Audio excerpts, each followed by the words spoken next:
It's my honor right now to present Tzvika Hartman from Biologic Design.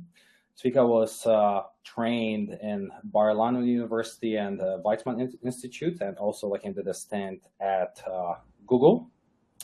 And today he is going to be talking about the efforts of Biologic Design and bringing computationally designed antibodies to the clinic. So, for Tzvika. Floor is yours. Yep. Hi, everybody. Can you see my screen?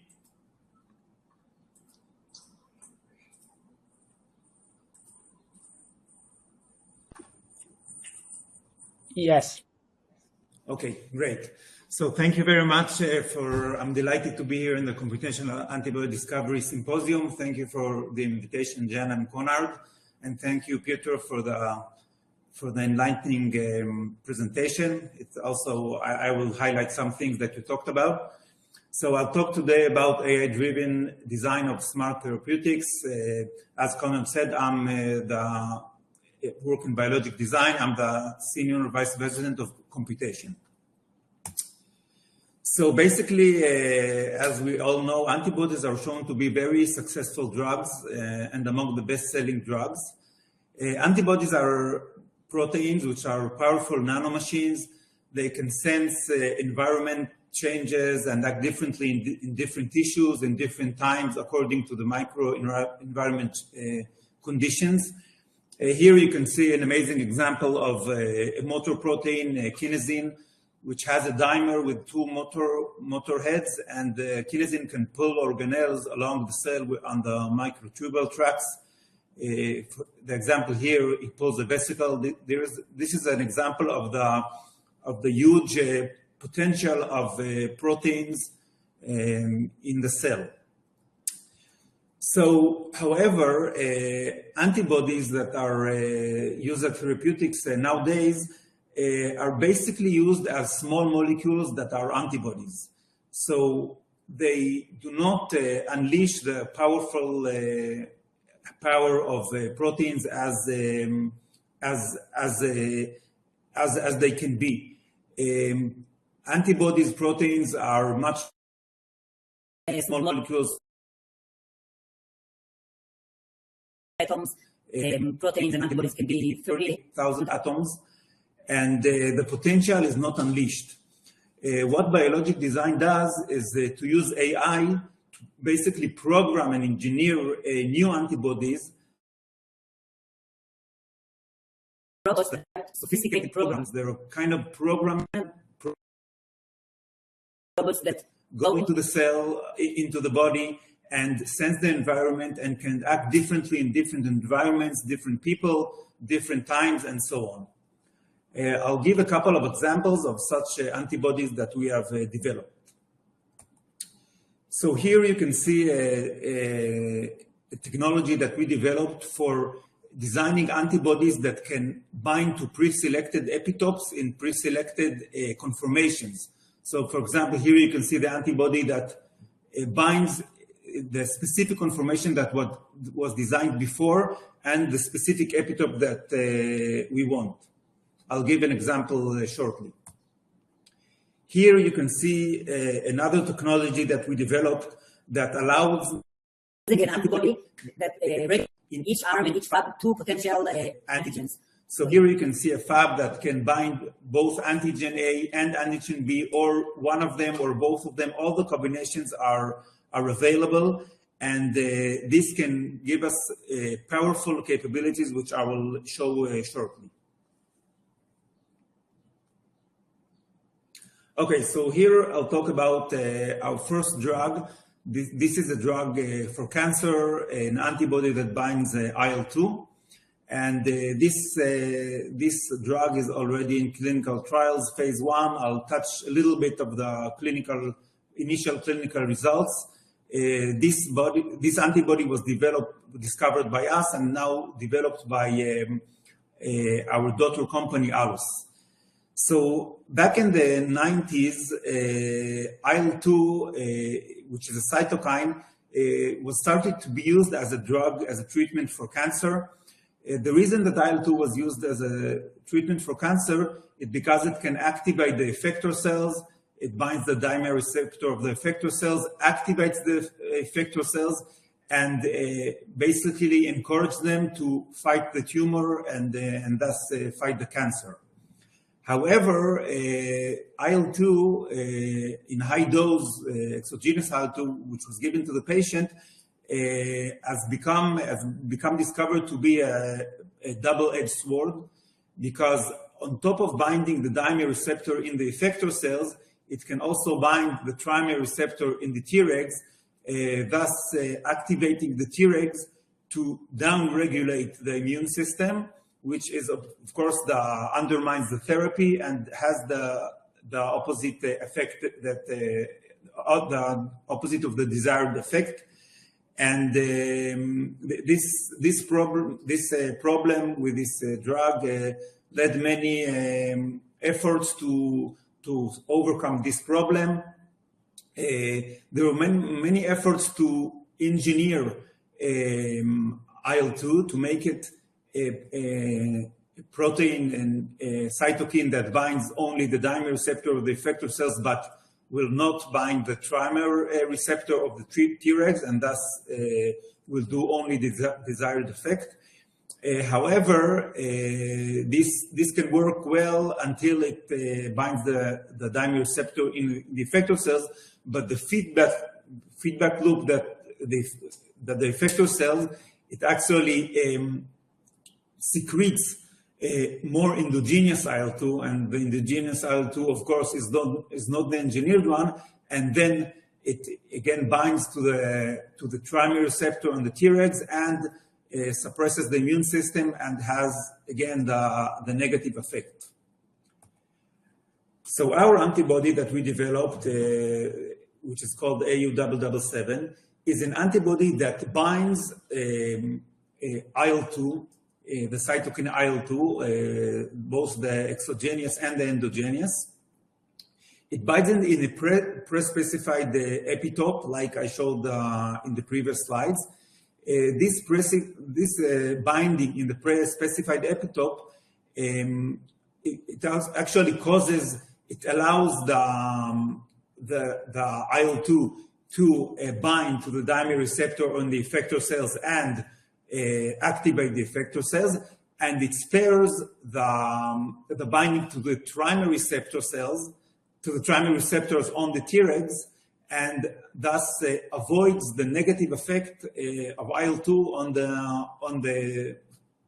on the cancer treatment. So in this approach, while the IL-2 is the same, it is not engineered, then the antibody that we designed, the 007 antibody, can bind both endogenous and exogenous IL-2 and have the effect across all the IL-2 that is produced.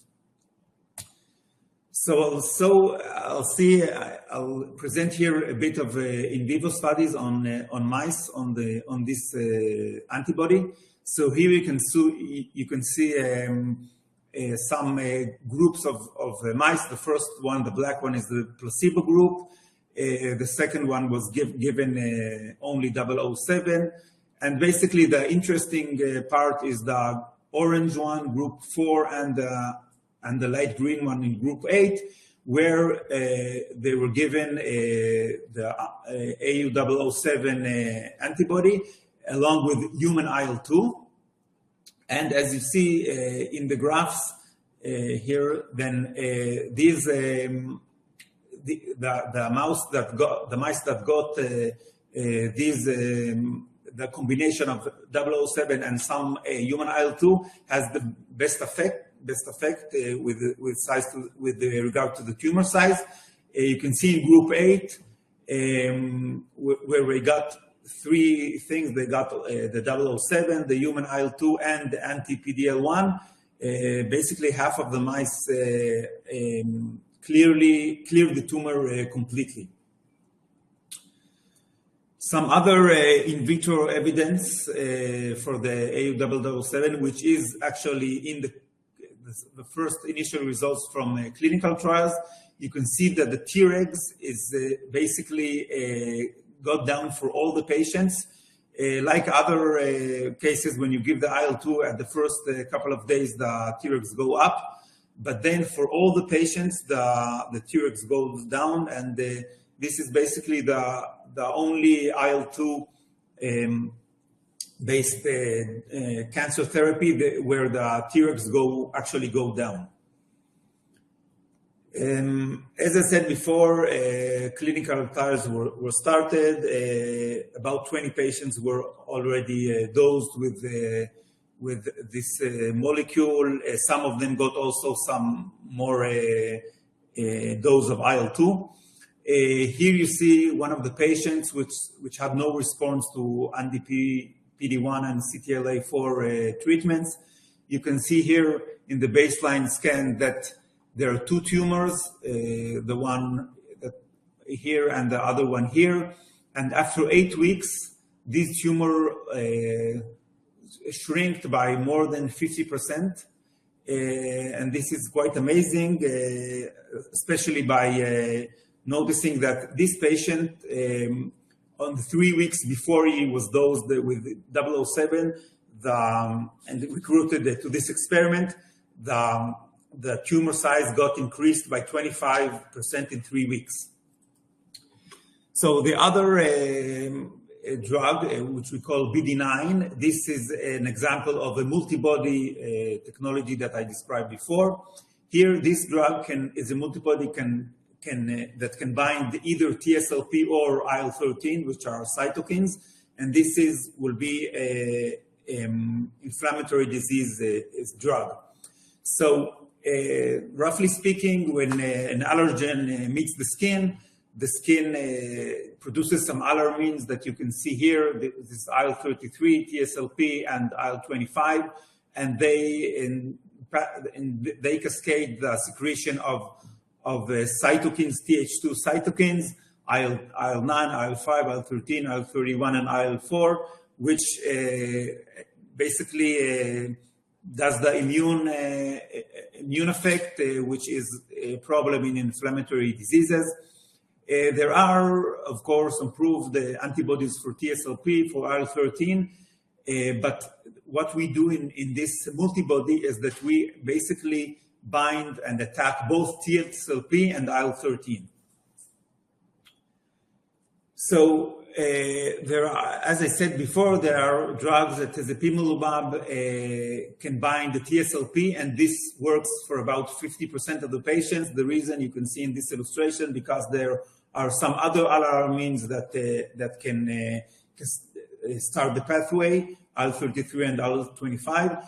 And also there are some other drugs, dupilumab and tralokinumab, which work for about 50% of the patients, which block the IL-13 in the pathway of the inflammation mediators. What we developed is an anti-TSLP IL-13 multibody. This is a fully human IgG. This is not a bispecific. It's a fully symmetric one, and therefore the developability profile is quite good. This can bind either TSLP or IL-13, and what it does, it basically senses the specific microenvironment in each patient at each point of time, and binds the cytokine that is in this place. So it's kind of you can say even a precision medicine. It works for a lot of patients and does exactly the effect in the exact time in the exact tissue. So, for example, if at some time TSLP is very dominant, then it will bind the TSLP. Maybe a couple of hours later, the antibody BD9 that we have developed binds both, as I said, both human IL-13 and human TSLP. And you can see here that if we compare the KD, the binding affinity the binding affinity of IL-13 to tralo drug, it's a bit better than the tralo drug in binding IL-13.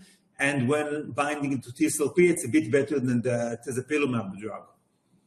So it's basically an antibody that binds two different targets better than the approved drugs. Here we can see some in vitro studies that can illustrate the power of this multibody. Here the in vitro studies are done in PBMCs.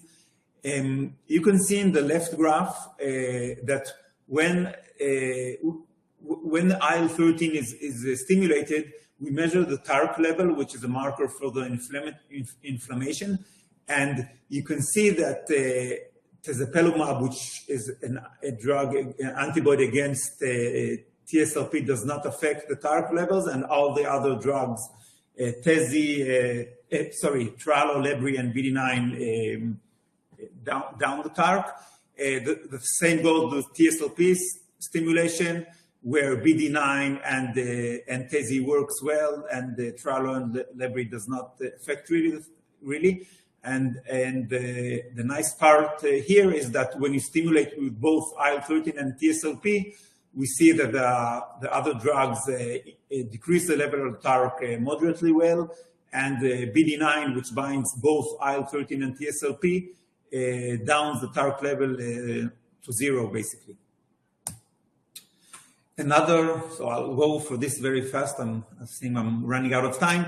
So the other drug that we are developing, the platform that we're developing right now, is a super engager. So an engager is an antibody which is bispecific that actually in one of the arms can bind some immune system cell, and in the other arm can bind the cancer cell, and it basically brings the immune system cell to the cancer cell. This is a regular engager. What we are developing is a super engager, where we can, in each of the arms of the bispecific antibody is a multibody. So there is an immune arm. It's a multibody that can bind a T cell or an NK cell. And the other arm is, again, a multibody that can bind different antigens. For example, different TAAs, tumor-associated antigens. This gives a lot of more possibilities for the antibody to bind, and can bring either T cells or NK cells, and can bind different TAAs, which increases the chances and the number of patients that this drug will work on. So how do we do all this magic? I'll go to the computational platform part. So basically, when we were looking at computational in silico antibody discovery, this is kind of a search problem. The number of possible antibodies out there is a huge one, like maybe 10 to the 65. You can put mutations in all the CDRs, sometimes in the framework. So this is really a huge universe, as you see in the illustration, and the number of possible solutions for a target or for some targets is really small. This is the green ones. So the classical approach that is used a lot in the industry is that there is a universal antibody library that is designed and taken off the shelf. This hopefully will contain some good green antibodies, and these green antibodies can be found selected by surface display, yeast or phage display, etc. This phase filters the antibodies. Maybe some iterations are needed. And at the end of the day, maybe dozens of selected antibodies are selected, and then they are characterized furthermore in the lab, and hopefully we can find some lead candidates for this specific problem. So in this classical approach, there is a one-size-fits-all library, and this works well if the good variants, the desired variants, actually exist in this universal library. But in cases of smart antibodies, the antibodies that we at Biologic Design are developing, such as multibody epitope specific, these approaches will possibly fail because the antibody candidates are extremely rare. For example, in a multibody that should bind more than one target, the number of antibodies, possible antibodies, is exponentially small.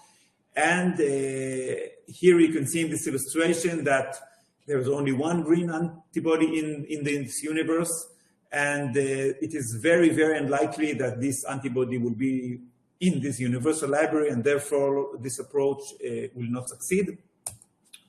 What we have developed is an AI-based platform. Here, the library is designed for each target, for each program separately.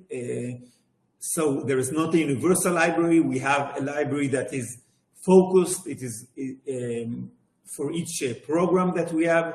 This is done by the computational phase that combines machine learning algorithms and other computational approaches to build and design this library. And then the surface display phase is basically not used to select the best antibodies because, as I said before, the best antibodies may not be in this library because they're so rare, but rather this library will serve as a training set, as a data set for training a machine learning model to predict affinity, for example. So again, the variance, the training set that we have has variants from the library, which are labeled by the measurements that were done by the surface display.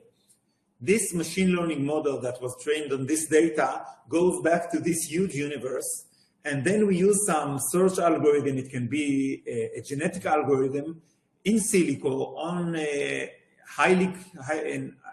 using a lot of computer power in the cloud or so, screen this huge, of course not all of this huge, we do it cleverly, but we screen a lot of variants, and using the predictor, the machine learning model that can predict the affinity, we can find the dozens of candidates which are good and can be characterized in the lab for the properties that we need.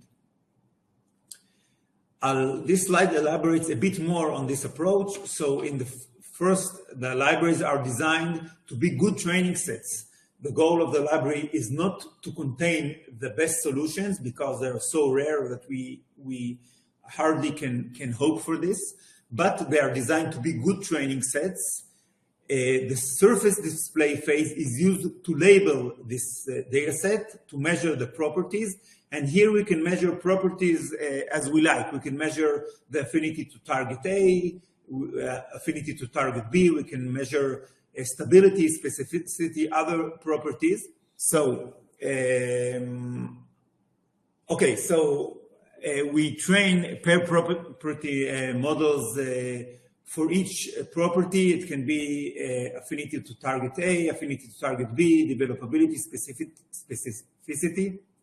And then we employ the search algorithm on a huge space in silico, and we can look for variants that fulfill all properties. We can say we need variants that have this and this affinity to target A, this and this affinity to target B, some other developability parameters, and so on. So this basically is a game changer in two ways. We can find the needle in a haystack. We can find extremely rare variants in a huge antibody space, a multibody, epitope specific, etc.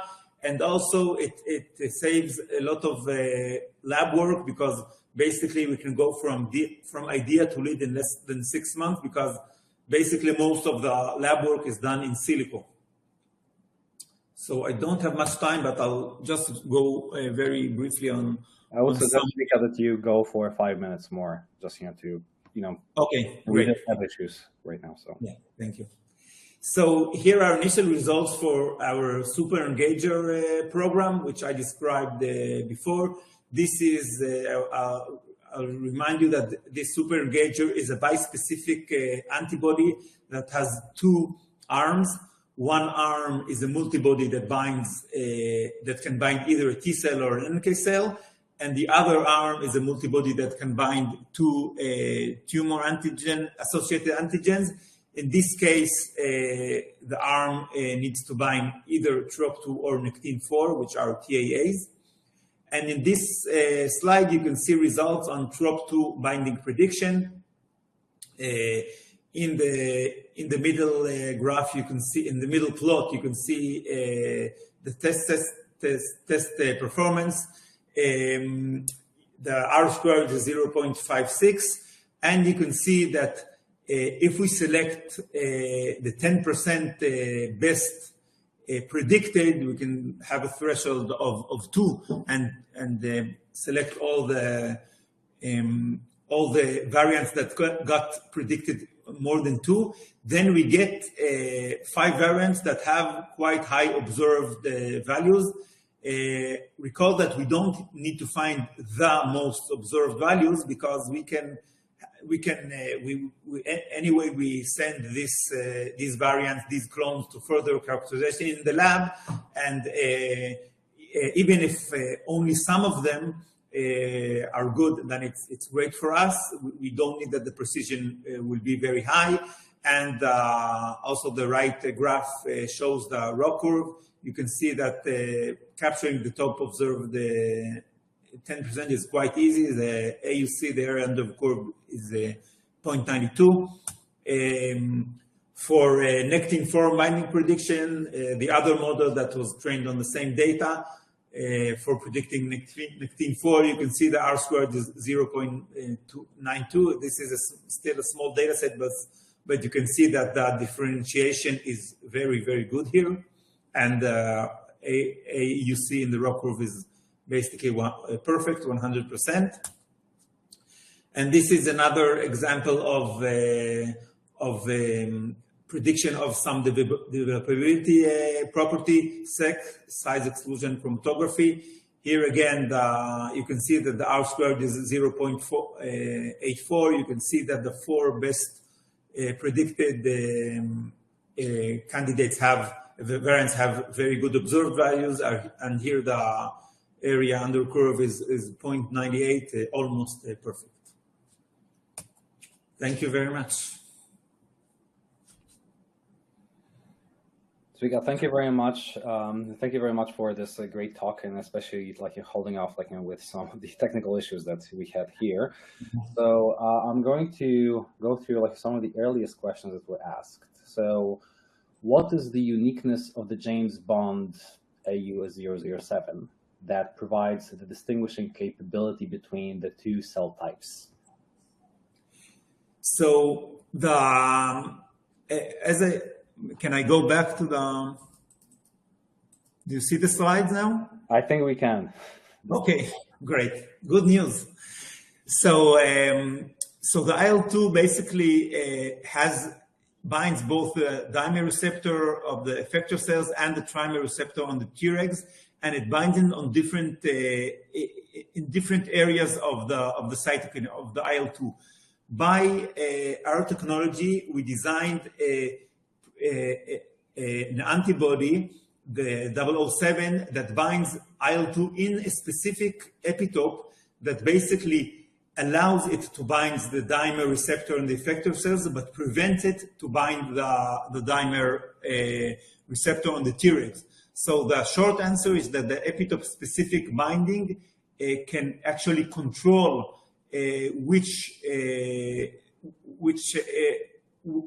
what cells will bind to the IL-2, and this makes the magic. Cool. Thank you very much. So the next one is, how do you explain the apparent bispecific behavior while still showing improved affinity over the current therapeutics? Are the CDRs disordered and only take on a structure in presence of the target? Sorry, I'm not sure I understood the question. So, how do you explain the apparent bispecific behavior while still showing improved affinity over the current therapeutics? Oh, okay. This was done by our AI platform. Basically, as I said, we know how to predict the affinity quite well, and we just screened many variants and found the ones that can have both add some binding properties, which means, for example, take an antibody that can bind both TSLP and IL-13, and also improve the affinity by some affinity maturation techniques. Cool. So perhaps I'm going to shoot out the last one. Does BD9 possess regions that recognize an epitope that is common in both TSLP and IL-13? How different are the affinity values for the two cytokines? Okay, so I think that one of the nice, maybe I'll go to this slide. So here are the affinities. You can see that the affinity for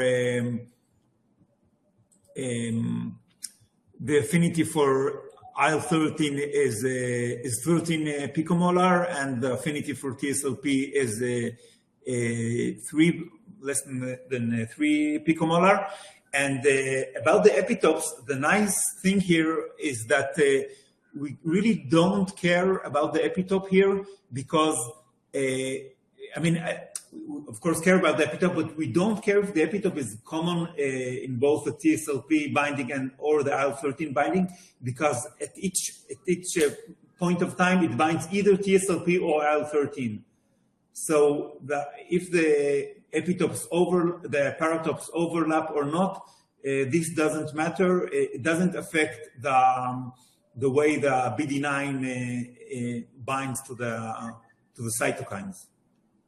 Super. Thank you very much. I think we're going to finish here. So, thank you very much again, Tzvika, and sorry for some of the interruptions.